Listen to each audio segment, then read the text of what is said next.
Nalubog sa baha ang ilang bayan sa Palawan dahil sa walang patid na mga pag-ulan. Balut pa rin ang putik ang gamit ng ilan at maraming nasa evacuation center. Kaya agad na naghatid ng tulong ang GMA Kapuso Foundation. Matinding kalbaryo ang inabot ng mga residente sa Barangay Poblasyon sa Aborlan sa Palawan dahil sa malawakang pagbaha dulot ng malakas na pag-ulan dala ng shear line. Nabalot ng putik ang mga gamit sa bahay ni Ayla. Kaya po yung mga gamit namin, wala po kaming nadala kahit po. Suot lang po namin. Mga gamit po ng school sa anak, wala po talaga lahat. Ubus. Tinangay naman ng baha ang 18 alagang biik ni Emeline.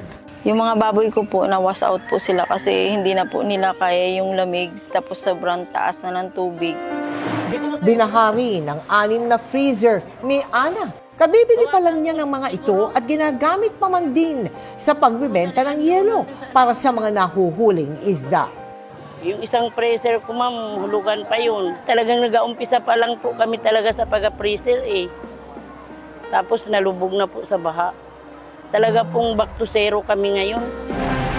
Nitong Martes, agad na nagsagawa ang GMA Kapuso Foundation ng repacking katwang ang 3rd Marine Brigade. Bukod sa Aborlan, nagtungo rin tayo sa Nara sa Palawan at namahagi ng relief goods para sa 6,000 individual.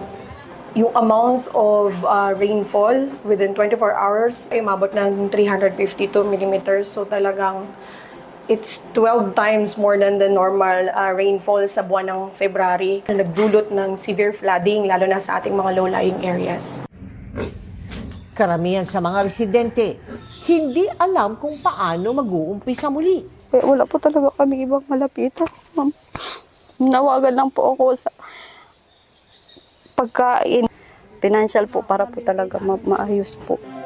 Sa mga nais tumulong, maaari po kayong magdeposito sa aming mga bank account o magpadala sa Cebuana Lawyer. Pwede ring online via GCash, Shopee, Lazada at Globe Rewards.